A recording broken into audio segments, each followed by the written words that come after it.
Luke, many congratulations. A dominant display there. How would you reflect on that? Yeah, like you say, dominant display. I think the first 2 sets I was probably, like you say, fully in control. I switched off for a little bit, but yeah, it's my main goal today was to 100% get through the first round, play Mike tomorrow, and yeah, I'm really happy with the win. Were you a little bit tempted at the end there to go for that 170 check out? Yeah, maybe a little bit, but yeah, I mean, it is what it is. Like, the fans know, the sort of, everyone knows. I didn't, if it was sort of 2-0 up to me or 2-1 on that last set, I might have just gone for it, but at 2-all, I know how good Lourence can be, so I didn't want to give him a chance to hit a 180 or 171 or whatever and set it up and me have to come back for the 25, so yeah, I just sort of set it up, give myself a chance at the last double. You've had a really solid year overall, closing in on a place in the world's top 32. How pleased are you with the progress that you're making right now? Yeah, I mean, my thing, I think if you look at my sort of career in general, it's always been slow and steady. I think I can offer a lot more. Yeah, it's good. I'm really happy. Like I say, I've made a semis of the European Championships and my first semis of a TV event. But yeah, I can definitely offer more. It's just finding that for me, it's that I can be really good for, say, like a couple of months, and then I might drop off a little bit on the tour or whatever, but I need to find that consistency going forward to then put myself to the sort of level of, say, your top 16s or your sort of top 20s in the world. So you mentioned playing Mike De tomorrow. He's someone who's won a major title this year. What he and Richie Woodhouse have done, how much inspiration has that given you that you can achieve similar things? Yeah, loads. I mean, I think if you speak to a lot of players, I mean, you look at, say, even Martin Luke and get to the final of the Grand Slam. If you turn around, if you speak to them, they take loads of inspiration off that, because they're going like, look, we know we can play. We know, everyone knows on tour. Everyone knows within a certain bracket of players, everyone can play. So, but being able to go and do it and then take it to the next level is a different thing. So seeing them go on and get to the final, like you say, Richie Woodhouse won the Europeans, Mike De won the Grand Prix. Nobody's got that sort of fear of doing it anymore, where it used to be like, get to a certain point, oh, you've got Van Gerwen or you've got Gerwen Price or someone. I think everyone's sort of can go, right, it could be my time. Cheers. Just touching on what you said there, Luke, about obviously fear factors and things like that. Have the elite lost that fear factor then, where you say everyone else is now winning tournaments? Do you believe that you can get at these elite players? I'm not sure they've lost that sort of fear factor. I don't think it's quite as strong as it used to be. I mean, if you go back and you like to your Phil Taylor's when he was flying, and Van Gerwen for me had the biggest fear factor of all. But I think Luke Humphries and Luke Littler are probably, for me, the 2 best players on the planet at the moment.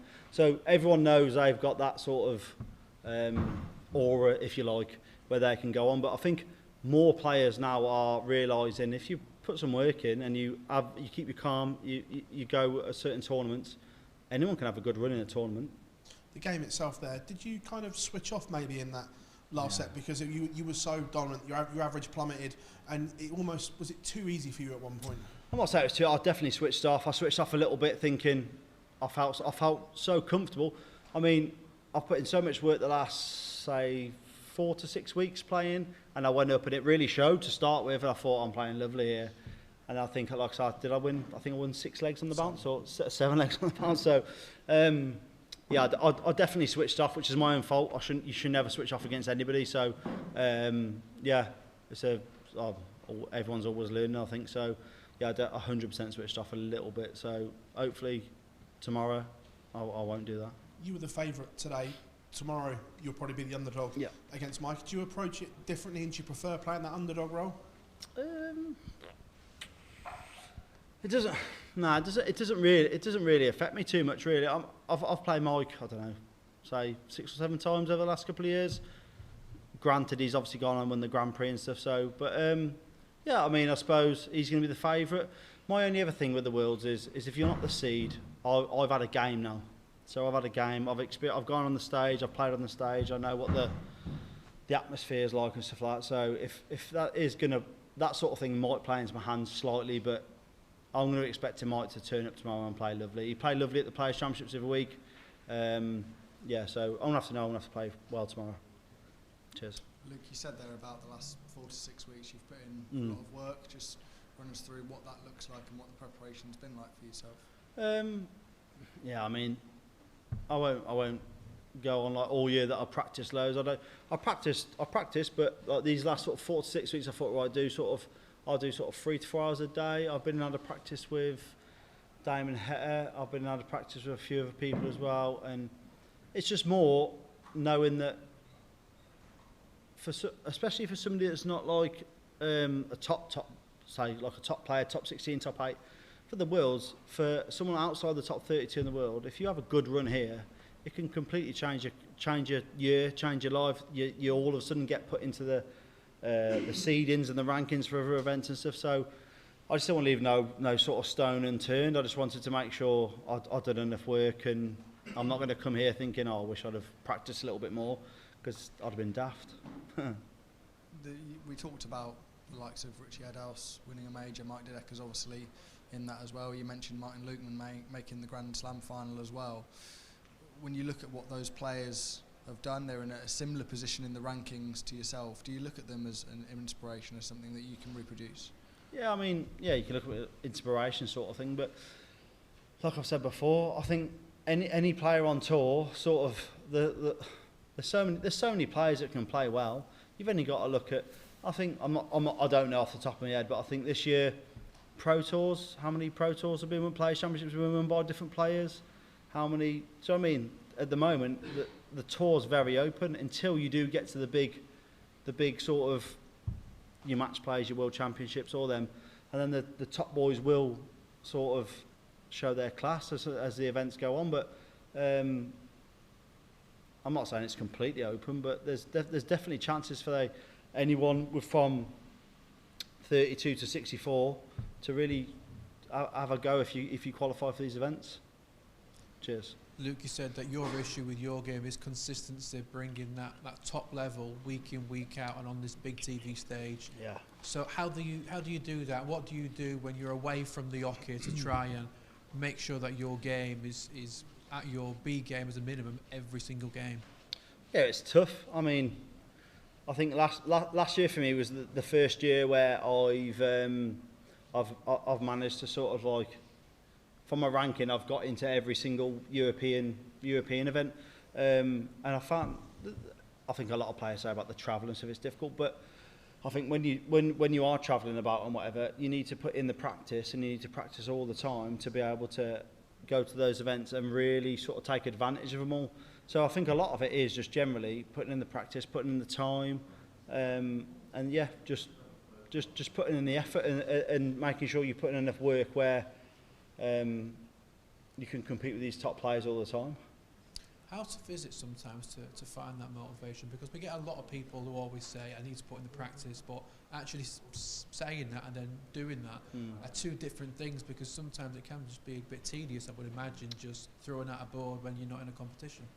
Yeah, I mean, I think you speak to a lot of players, and some players do struggle with just practicing on their own and just, do you know what I mean, make it sort of forcing themselves to sort of practice. But that's when I practice with my brother a lot. My brother plays some darts. He's not the greatest player in the world, but he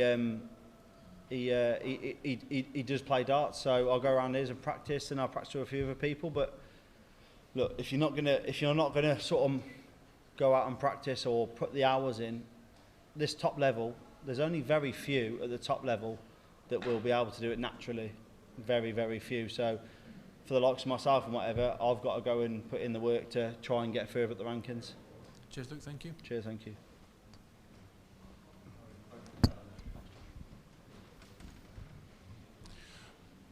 Luke, when you talk about a fear factor or diminishing fear factor in your case, what will it take for you to achieve for your fear factor to disappear altogether and for people to start fearing you, for the other side of the coin to become apparent?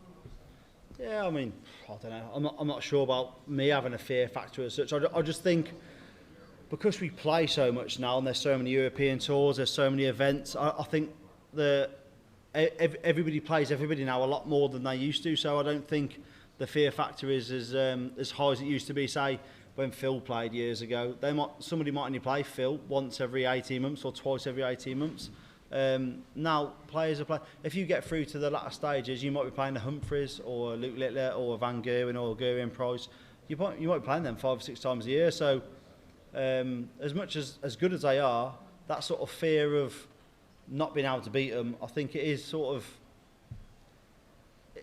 It's a bit more of a level where players can go, do you know what, if I can put a good game against them, who knows what can happen. And just a quick one, I like to think my geography is quite good, but I had to look up Bewdley. I thought it was somewhere in the Midlands, but it is in the Midlands, yeah. Severn Valley in it, but it is, yeah. It'd be nice to put Bewdley on the map, wouldn't it? It would be, yeah, definitely would be. I mean, we've got some famous people from Bewdley already. Stanley Baldwin used to be the Prime Minister, so he's the biggest man in Bewdley. There's a few other people on Bewdley, so like Robert Plant's from Bewdley, I think, and he lives in Bewdley. So, yeah, I mean, if I can go and have a good run at the Worlds and sort of put Bewdley on the map from sort of a sporting side, it'd be brilliant. But yeah, I'm not, like I say, I'm here to sort of do as well as I can, and whatever comes with it's a bonus. Cheers, thank you. Okay, everyone.